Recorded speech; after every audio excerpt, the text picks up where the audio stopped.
Hello, everyone. Thank you for being here. Thank you for dedicating your time as always, and welcome to the new episode of Unlock Gamer Talks. I am Diego Ricchiuti. In case you don't know me, I am a game designer and creative director in the game industry. I have 16 years of experience.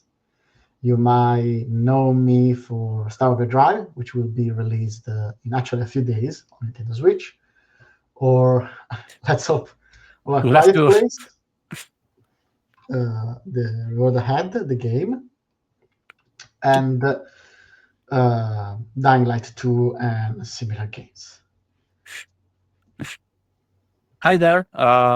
Also happy to be here. I'm Uriel. I'm also a game designer. I'm teaching game design in IVE. I'm also on the national board of International Game Development Association, the largest association in the world dedicated to non-profit association in the world dedicated to game developer.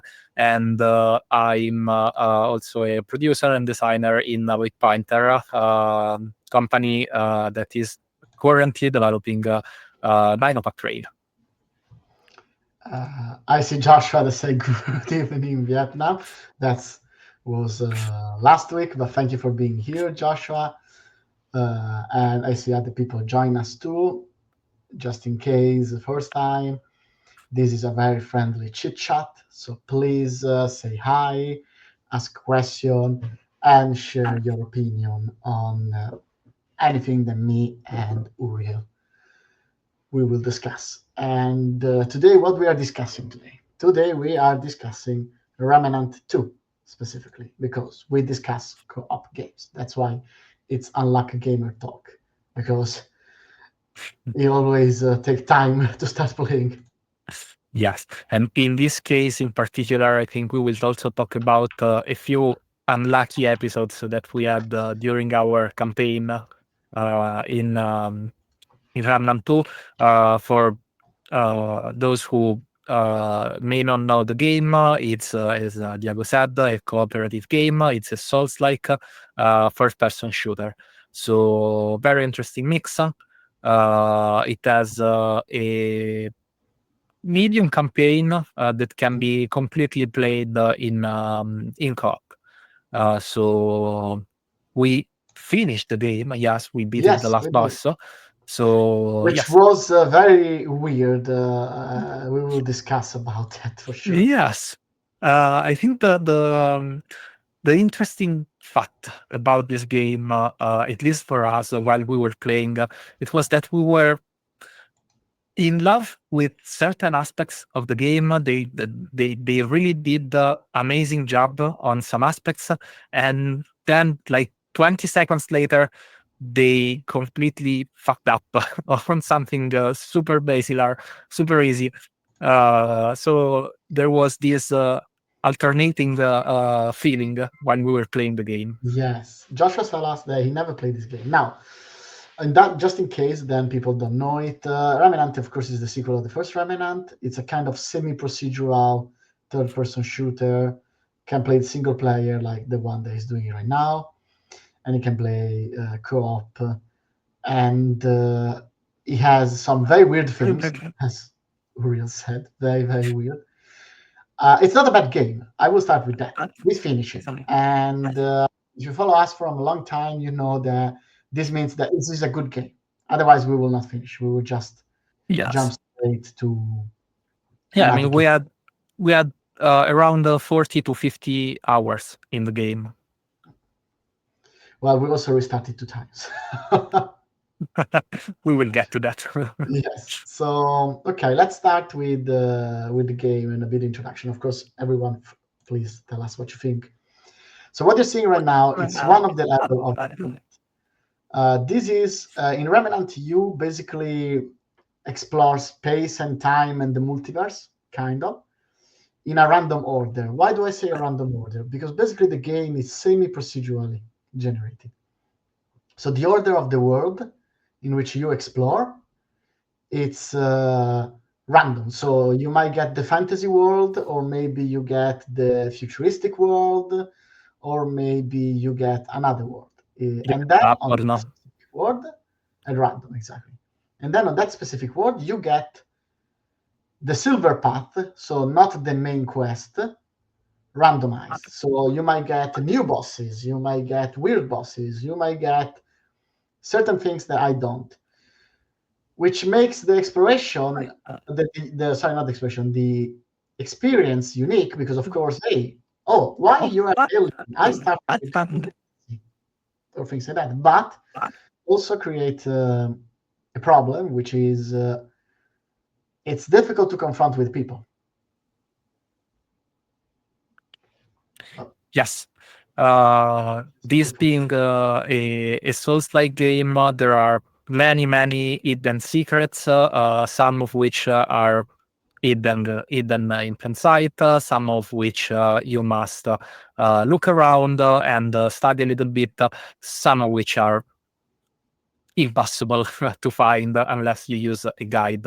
And because of the heavy randomization of the map and of the experience in general, it's extremely hard to, as Diego said, confront your experience with someone else's gameplay.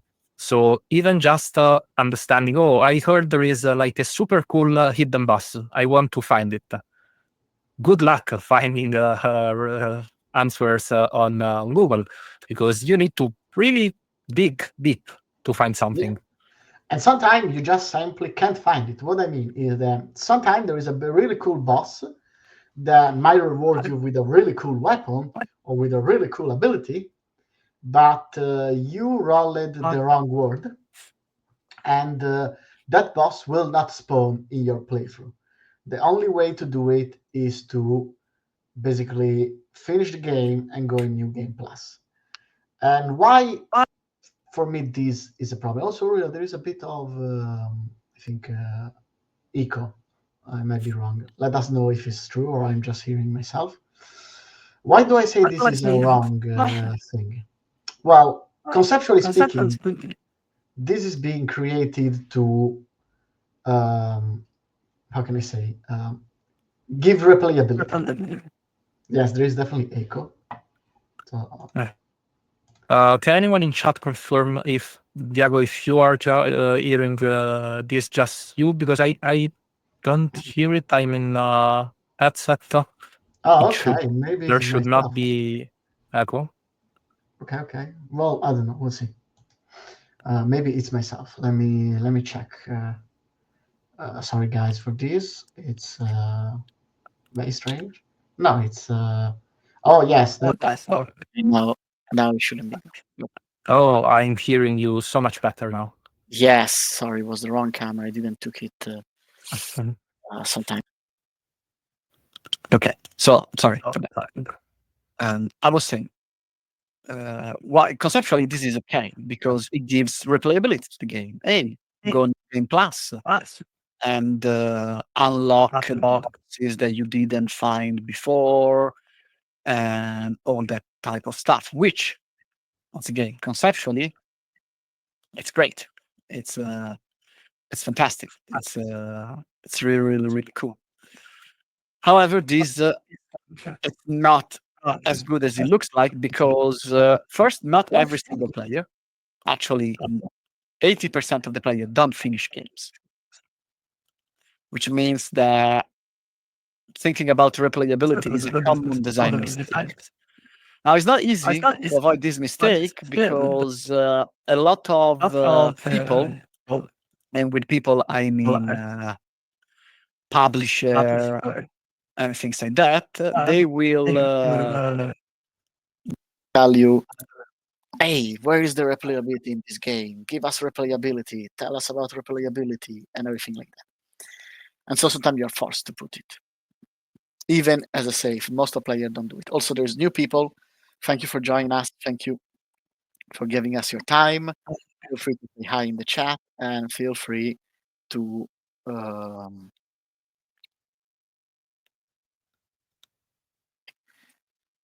the question, doubt. Oh, today my connection it's bad, but I am not on Wi-Fi. Okay, so today it's my day of having. We are Welcome to the average co-op experience when me and Pleb were India were playing. we are unlucky gamers. So yeah. Second point is that while it's okay to potentially exclude certain element from the experience for replayability or hidden secret, there is no way to unlock them other than going New Game Plus or re-roll the entire game, which means basically reset the progression, except for your character progression. So you keep the weapon, you keep the level, but you set the advancement in the story. So if you finish a fifth of the story and you unlock the new world, and the new world is not the one that you wanted, you only have to re-roll and hope that next world will work in the way that you want it, which you might not know it because maybe you discover that this same world now is the fourth, the last one. So you might discover that only at the end. So conceptually, this is a cool idea. Oh, I'm exploring, I'm doing things.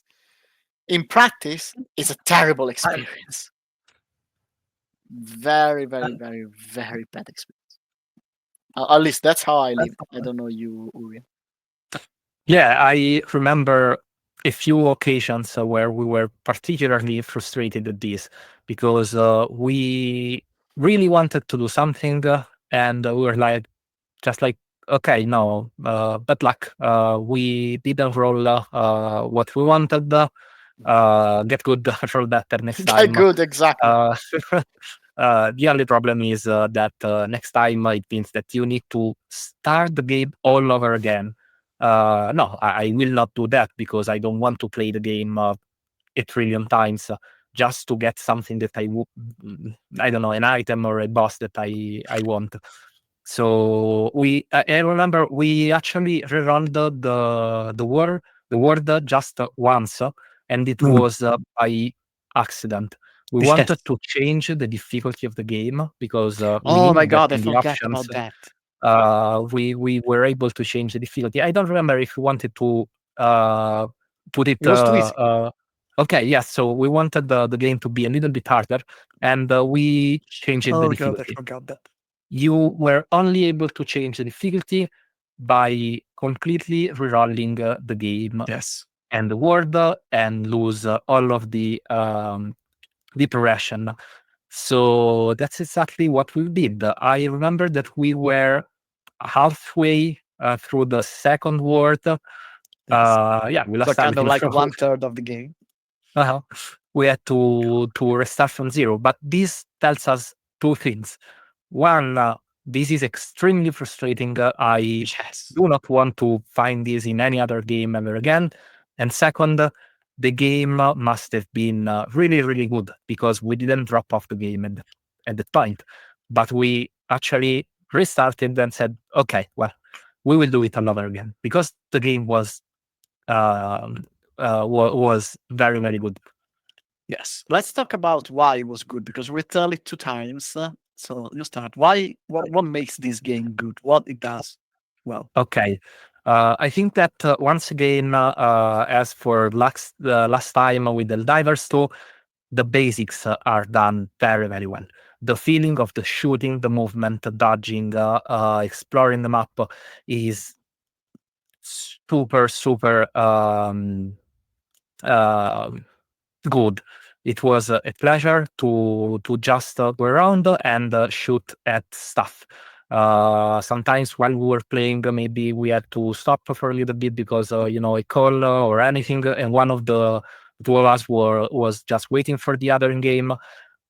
I didn't mind while playing this game because I just liked to wait for you going around the map and killing stuff, killing stupid minion around. And the second thing is you are actually showing it right now. The boss design in this game was incredible. Every single boss was super unique, very, very interesting. Many of them were actually very innovative also. Yes, I want to And talk about that. there were so many of them. There are 49 bosses in total in the game. We did not encounter all of them, but Because you can't. all We will have lots. exactly, exactly. But still, all of the bosses that we found, and we played many optional bosses or hidden bosses, they were incredible. I don't know if you want. I'm sure you want to add something on this. Yes, I want, like, for me, the three elements that make this game very good is what first we will say the basic. The shooting feel good, movement feel good. That's very nice. Second, it's the build. Now, this Yes. game has some sort of RPG element. So you have a class. For example, my class was a kind of summoner. I had a dog that had abilities. And if you know me, I always place this kind of classes, the one that summon things for them to fighting because I'm terrible. And so I need help. And I don't remember your class, Surya, sorry. I don't remember what was your. Uh, Oh, no, you eh, were the sniper. yes, Ranger yes. sniper, yes. And this class are nice. They change the gameplay. Now, there are a bad part about this class that we will talk later, which is how to unlock a secret class. And that is very bad. But you start with 4 class and there are secret classes. And they're cool. You want to choose your class and you're feeling you're using your power of your class because they matter. They do change the gameplay. And in co-op, they're cool because certain powers are more single player oriented and certain power are more co-op oriented. For example, my dog has certain powers of regeneration around him, which was for everyone around him. So it's very co-op oriented. It's like, hey, if we are both stick close to the dog, we get life back. Another of the thing that the dog was able to do was getting aggro, which once again it's very useful in co-op, in which both me and you we are not getting attacked. But the real shine of this game for me, it's the bosses. They are not only well done, which is 100% true. It's really, really the fact that each boss has a unique gimmick. I will go back to the one that I randomly selected here. And what is the abomination gimmick? The abomination gimmick is the fact that the abomination is covered in basically metal plate. And this metal plate he hides the weak points. You can see those one is shooting, and if you're shooting, it doesn't do a lot of damage. You see, it's doing only a little. What you have to do to beat the abomination is to use the explosives around the map or shooting directly with potentially strong enough weapon to break the metal part. When you break the metal part, then the weak point is visible and you can actually do damage. And you notice that the tiny blue part that now exploded, that's how the explosive part and then allow you to eat. And there we go. That kind of like cerebral thing in the center is the weak point. And now you're thinking, okay, Diego, but that's like nice, but not so innovative, right? It's not like the most incredible boss in the universe. And you're right, this is not the best, but there are so many. And now I'm gonna search just another one. I Show you. sent you a link to Oh, an interesting one in the private chat. let me go. Thank you, Rio. Maybe there is like There is also a you can compilation search like of all the bosses.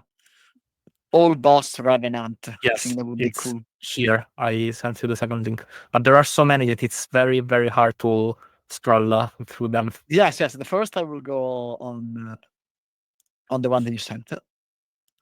And there we go. And then I will go on the other one. So this one, let's go back to this style. It's the Sentinel. And what is this boss? It's exactly what you're seeing. This boss, it's a cube, which you have to shoot the part to get not crushed. Because if you get crushed by the cube, you die. So and you have to shoot many, and they are noticed in them. And why this boss is so cool? Because it's a puzzle, conceptually speaking. It's not only about damaging; it's also about understanding path. Which of these cubes you already killed? Because some of these cubes, once they die, oh, and this is attack. It kind of like summon a damage cube. How many times we died in this boss? Too many. Too many. Too many. I remember we didn't complete it the first time we were trying. We had to close the session, and we actually beat it the next session. So, and we were in two. So you have to understand how many of these things you have to kill. You see, now he was trying to kill one, but he moved in a way that it cannot be killed because the weak part is also facing the wall. And now he has to constantly move to not be smashed by this cube here. And so even if you have times, now you notice that you had times to I don't know, to shoot. destroy He the didn't yes. because he was calculating the path, the moving path. And he's probably playing in normal. In hard difficulty, there are more faces to kill. And me and Uriel were constantly like, oh my god, well, how many? Oh, I'm just jumping back and forth between two faces. Please do that. I absolutely adored this boss. And now you might say, okay, sure, it's a nice boss, but it's once again not the best boss I ever seen. The point is that the boss, it depends on you. There are certain bosses that may be the best boss that you ever see from your point of view. The point is there are so many bosses. So many bosses. This is like the tutorial boss.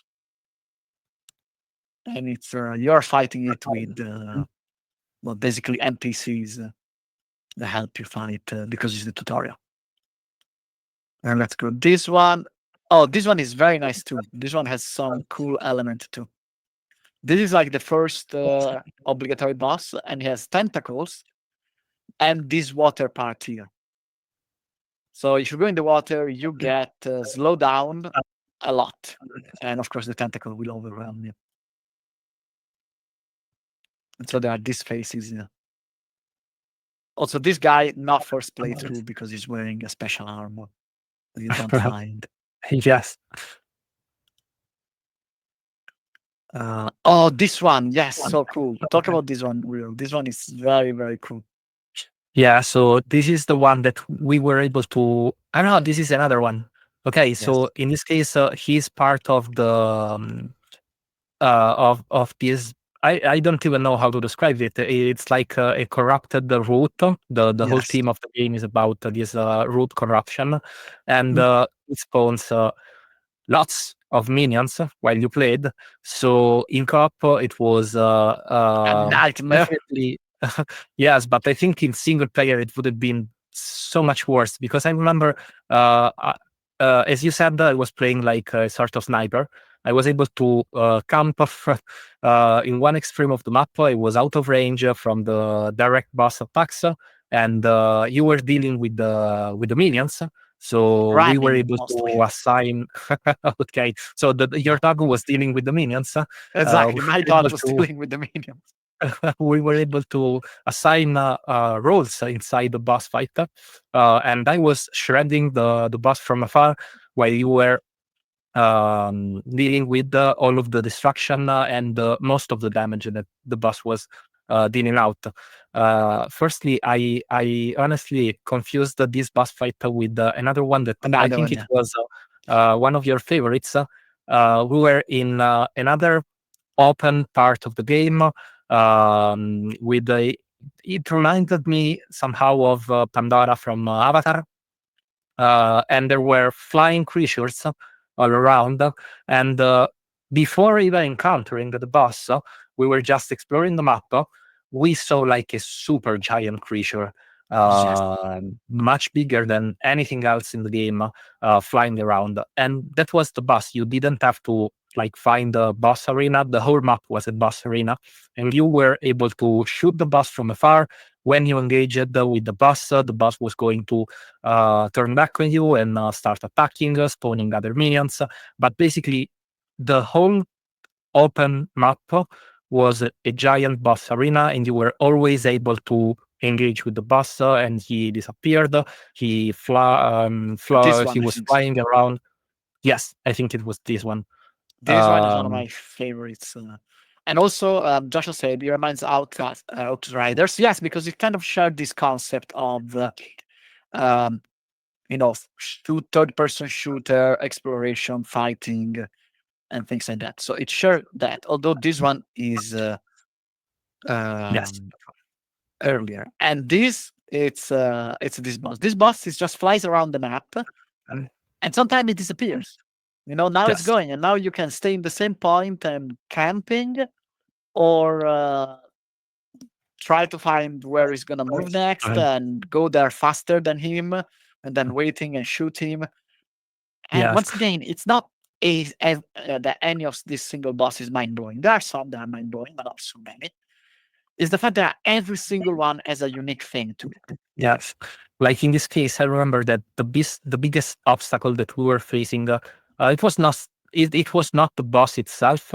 It was ammunition, because Exactly. for one, he was like a sponge. He absorbed so much damage, and since you were not in a boss arena, you were just playing the game, so you had normal minions around you that populated the map, and you also had to deal with the boss. So the first setup that we tried, we failed because as a sniper, I had very few but powerful rounds, but very few. So I ended up completely finishing my ammo, and we had to try again just because I needed to change the loadout to get maybe armor or equipment that gave me more bullets to shoot. And for me, the bullets were a problem because I didn't brought weapon that attacked from far away. So my Yes, damage yes, was so true. low. Also true. Yes, the Uh, first time we just failed yes. all in one. And now you're saying this boss, which has the gimmick that basically it destroys the area. And so you need to move away, and the area becomes smaller and smaller. Now, instead of talking of all the bosses, because of course there are certain elements, and there are so many, as you can see, I want to talk about 2 points which are very interesting. One, a negative, which is basically how do you obtain other classes in this game? You have to find secrets. To find these secrets, you have no clue, basically. It's almost random. And it's not even said that in your world will appear. What happened to me and Uriel is very funny. Basically, at a certain point, I wanted a class that was a class It's with a funny turret. now. It's funny now. It was awful at the time. We got so angry. I discovered that there was a class with a turret, and this class was in the sci-fi world. Uriel checked a guide online to find this class, and we actually rolled the right map. So we're saying, "Oh wow, we got lucky! We actually got lucky. We have this class. We can go there." We go there. We do the thing, which, by the way, was incredibly hard and super hidden, not a good thing. And we discovered that we rolled the right map, but not with the class in it. Yes. So there was the space for the secret. We reached the space for the secret, but there was no secret. And by the way, reaching the space was not an easy task because it was the first map that you were showing at the start of the live. So the one with the fog, and that map doesn't have boundaries around. It has this fog that gets heavier, and if you get too far into the fog, your character at first slows down, then starts puking, slowing down, literally puking, slowing down even more. And after a certain threshold, you have like a couple of seconds with a bar filling up, and then you just die. But it's not extremely clear the point where you are going to die, and all of the boundaries of the map are made of this fog. Now, where was this secret hidden? Somewhere along these borders.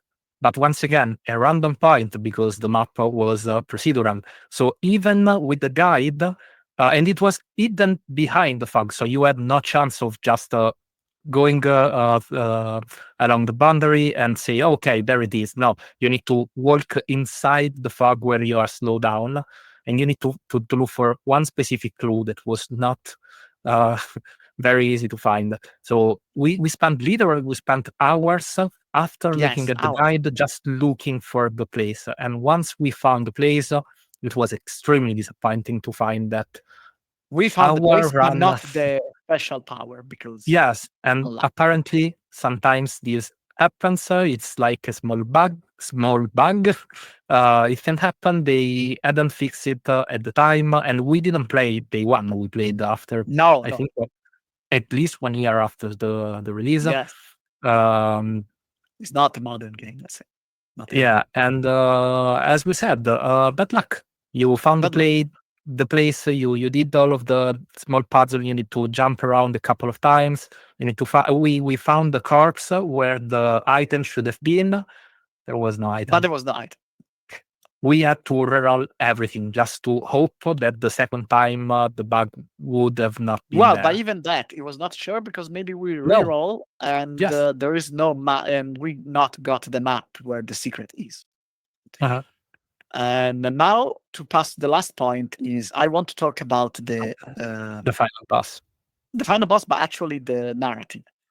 Okay. So this is gonna be a bit spoiler, so please careful about that.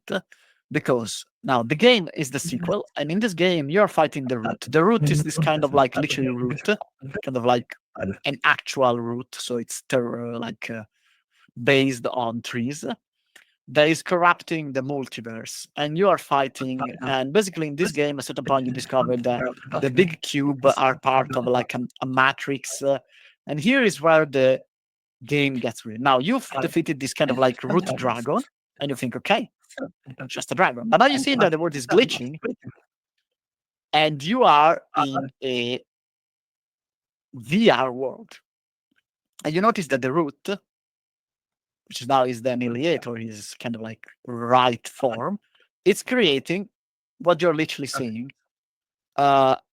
Root that are digital laser, special digital power, and everything that you see is basically this kind of like white box for game designer, but of course it's red because that is the color of the root. And why it's that? Well, because basically at the end of the game, you discover that basically the world is a kind of a computer, the multiverse, and the root is a bug. It's literally the root, the literally root of the computer, like in Linux.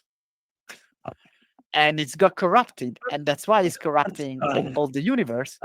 And that's why you can reroll the universes, because you are resetting the world in the same way that you are resetting Windows. And the root will always happen because it's like in the Matrix, if you watch the original movies, which is like the Matrix in the second movie you discover gets resetted because after many years of simulation, you always get broke because of human minds. And here's the same. The root is glitching, it's passing between stages, and you are seeing the code behind the world, and you are killing basically the corrupted PC to reset Windows and save the multiverse. And now you might be thinking, it's really cool. And conceptually, yes, but it happened in the literally 3 seconds of the game. You have no idea that this is happening until the last boss. It's random. It's just a setup. Oh, by the way, the world is a computer. You are living in a world of simulation. That's why you can respawn. And the root is actually the code of the world. And the white guy that you noticed before in the cinematic, he's kind of like the antivirus. And it failed, and so now you have to kill the root and reset the universe because but eventually the root will happen again because it's a computer simulation. And you're like, what? I thought I was fighting like the demonic dragon made of like wood. No, no, it's all metaphysical about video game, the universe, Matrix. And this is another problem. Why? Because conceptually, this is super cool. I love this type of stuff. But you can't dump me the big plot twist without any sort of explanation or foreshadowing. Literally, when the only thing I have to do is to fight the boss fight, is the last boss, because I don't even have time to think what's happening. It's too much. It's like discovering that would have been so cool, but they should have given us foreshadow, or at least that's how I see it. Tell me what you think, Rui. Yeah, I actually agree. I remember a couple of things from the end of the game. One was how frustrating actually the boss was because of Yeah. design reasons, and the other was from the narrative. I remember we both felt like a complete change in the tone of voice, Yes. in the narrative, and in the way characters were interacting among them and with the world. And uh, yeah, like you said, this came out of nowhere, but already from the moment we were going to enter the bus room, they were talking. There were a few dialogues, and I remember we were like, "What the fuck? This is becoming uh, America style of narration." They were Yes. out of the blue. They were super masculine Yes. So with a much lot, Gears of War. with a lot of testosterone. Yeah, we had played Gears of War not much before, so we were joking about this. But this was uncalled for because up until that point, we really, really liked the narrative style and the mood that they set for the game. I remember there were a few encounters with actual philosophical questions and Yes. very, very interesting, very deep themes. Conquest. And after all of that, this is the antivirus that you were talking The about. antivirus. This is literally the antivirus of the universe, which is After a all computer. of that, we really didn't expect this plot twist. And not completely in a good way. Like, oh, I didn't expect the plot twist was mind blowing, super cool. Yes, it was mind blowing, but in this case, I would have rather, uh, I don't know, have something a little bit different or foreshadow it better during the game. For me, it's foreshadowed. I'm not against a Matrix type, which is like, oh, you're a simulation in a computer, whatever. It's cool. It's a bit meta in a video game, but it's cool. But like, it was literally 3 seconds before until Yeah. you meet this guy, and it tells you that you are living in a simulation, and basically is the antivirus, and the root is the richer root of the computer. You have no clue because each of the world, as Uriel said, it has its own problem that you save or solve, not necessarily save, because you can be evil in certain case. But they are their own world. The fact you are saving them because you need object from this world. You're not, but they're not part of this mega quest of saving the computer itself because you don't know it. You discovered that literally after you beat the third war, and this guy told you, "Oh, by the way, this is a computer. Now go and beat the final boss and reset the thing." Which once again is meta because that's why I'm re-rolling the universes because I'm literally re-rolling the universes because it's a computer, so I'm changing the seed and things like that. But it's out of nowhere, so much out of nowhere. And this for me, it's conceptually speaking the best way to describe Remnant to do. A lot of cool ideas, and sometimes these are some crazy ideas that are a bit too crazy and they should have not been implemented in in the game. And a couple of people join us, so thank you for joining us. Feel free to ask a question about the game or just say hi. And now we are getting close to the end of the live, so I will say we can give the good, the bad, and how to improve this element for the game. What you think? Yeah. For me, good. fighting. Each boss is a unique gimmick, and the actual deep choices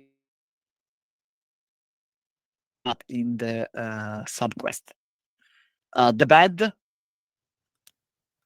not bugs, but like weird decision in which you lock content under randomization, which it's not a good idea because if I am lucky, there is nothing I can do.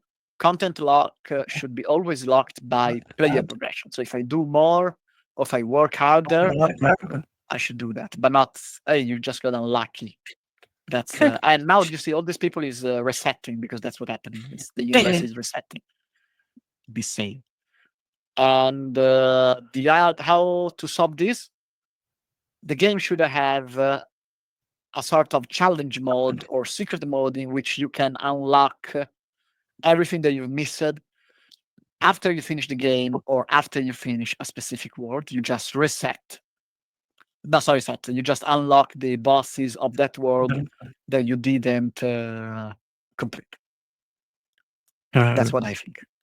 So like a sort of boss rush mode.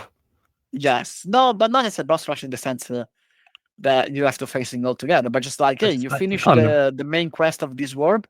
Now you unlocked the secret map, which actually contains all the stuff that you didn't wrong on the main map of that world. So you can still have the randomization of that world.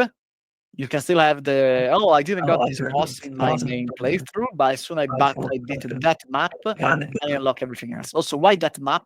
Because as I said at the start, players don't finish games. So if I really liked that map or whatever it is, then I can continue to do it. Also, by the way, here you're seeing literally the antivirus resetting the world. Everything got absorbed into this crystal, which is the universe, which is a computer, and now he's basically pressing reinstall Windows. Tell me what you think, Rudy. Yeah. So actually, it's very similar to yours because the good points of the game are the one that we said at the start of the video. So the game feel was really on point, and the boss design was incredible for me. Just to put it into perception, I'm not a fan of Souls-like. I don't really like Dark Souls or Bloodborne. I loved this game, so it was not an easy task. The bad stuff was definitely the unpolishedness of certain aspects.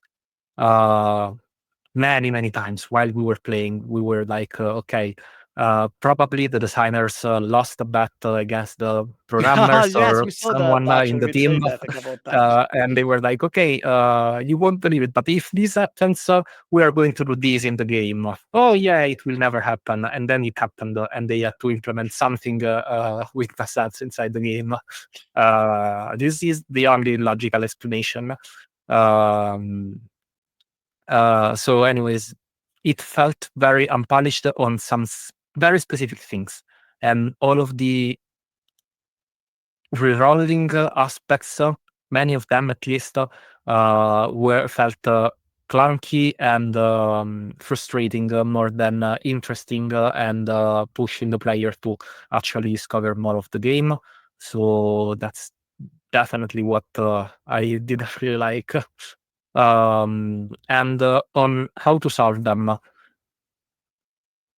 I think that a lot of the unpolished stuff, it's just about playtesting with external people, in my opinion, because we agreed on most of them. I remember telling about that stuff to some of my other friends, and everyone agreed, like, oh, it's crazy that it works like that.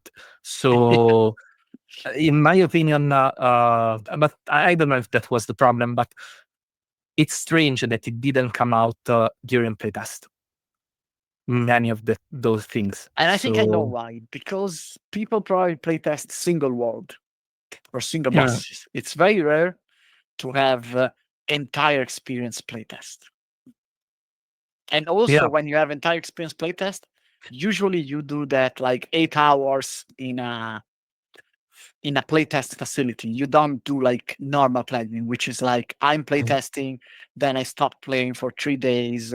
Sorry, I'm playing, not playtesting. I'm playing, then I Yeah. stopped playing for 3 days, and then I replay for 30 minutes, and then 3 hours the next day, but then I don't play for 2 weeks and things like that. Yeah. Yes, makes sense. Especially because, as we said, we played many, many hours, and we started noticing this stuff a few hours in. So makes sense. And definitely, it would have been nicer to put a little bit of foreshadowing about the narrative ending during the game and not just in the Yeah. last. You had foreshadowing for the first part of the final boss, where you started glitching and you didn't understand what was going on. That was the foreshadowing. Yes, honestly, I know we are always saying that, but it was such a joke. It was literally like, oh, by the way, the computer, you're Yeah. living in a computer. The root is a virus. I am the antivirus. Yeah. You are a simulation. Please reset the computer. Bye. Wait, what? What's going on? What? What Yes. happened? Imagine if it's like it was, I don't know, a more famous game like Kratos. You go in Ragnarok. Oh, by the way, Kratos, you are a simulation. This is not real. Yeah. Odin, it's the antivirus. Go and kill it and reset. Wait, what? What's going on? So it can be a Yes. good plot twist. Can be great, Mm. but also, by the way, this is not a plot twist.